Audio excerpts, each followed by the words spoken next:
بسم اللہ الرحمن الرحیم سما لینڈ ارتزاق چینل میں خوش آمدید۔ عشق الہ کی اگلی ایپیسوڈ میں آپ دیکھیں گے کہ علیحہ گھر واپس آ جاتی ہے۔ اس کی ماں علیحہ سے کہتی ہے کہ وہ کسی کو بھی کچھ نہیں بتائے گی کہ اس کے ساتھ کیا ہوا ہے، اور وہ اس بات کا ذکر کسی سے بھی نہیں کرے گی۔ علیحہ کی مدد کرنے اور سارے ثبوت جمع کرنے کی وجہ سے ہارون احمد کے لوگ شنایا پر فائرنگ کر دیتے ہیں، جس سے وہ شدید زخمی ہو جاتی ہے۔ اصلان اسے لے کر ہاسپٹل آتا ہے اور اس کے گھر والے بھی خبر سن کر ہاسپٹل پہنچ جاتے ہیں۔ سب دعا کر رہے ہوتے ہیں کہ شنایا کو کچھ نہ ہو۔ اصلان مسجد جاتا ہے اور دعا کرتا ہے کہ اے میرے رب، شنایا کو زندگی دے دے۔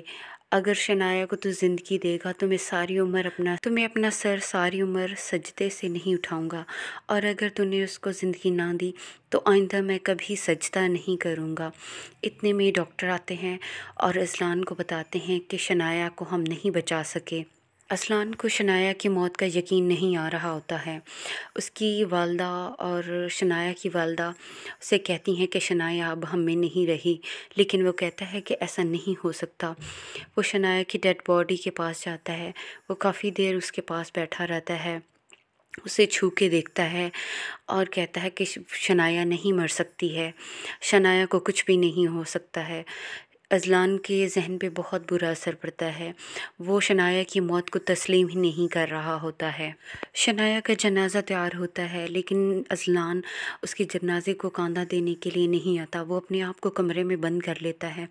سب اسے سمجھاتے ہیں کہ وہ شنایا کے جنازے میں آئے، لیکن وہ کہتا ہے کہ وہ ابھی کسی کی بات نہیں سن سکتا اور وہ شنایا کو اس حال میں نہیں دیکھ سکتا۔ سب بہت زیادہ پریشان ہیں، سب رو رہے ہیں۔ اصلان کی حالت بہت زیادہ خراب ہوتی ہے۔ عابد اپنی ماں سے کہتا ہے کہ کمل باجی کے گھر میں ضرور کچھ نہ کچھ چل رہا ہے، کبھی ساس اور کبھی بہو اکیلی باہر آتی جاتی ہیں۔ تو اس کی ماں کہتی ہے چھوڑو، ہمیں اس سے کیا لینا دینا۔ شنایا کو دفن کرنے کے بعد اصلان اس کی قبر سے نہیں اٹھ رہا ہوتا ہے۔ اس کے والد کہتے ہیں کہ اب اٹھ جاؤ، تو وہ کہتا ہے کہ مجھے یہیں بیٹھے رہنے دیں۔ علیحہ بہت زیادہ خوف زدہ ہوتی ہے، تو اسکا اپنی بھابھی سے کہتی ہے کہ وہ اسے لے کر ڈاکٹر کے پاس چلتے ہیں، کہ اتنے میں ان کی ماں آتی ہے۔ وہ رو رہی ہوتی ہے اور کہتی ہے کہ شنایا بی بی کو کسی نے قتل کر دیا ہے، مجھے لگتا ہے کہ انہی لوگوں نے ان کو قتل کیا ہے جس نے سلطان کو مارا ہے۔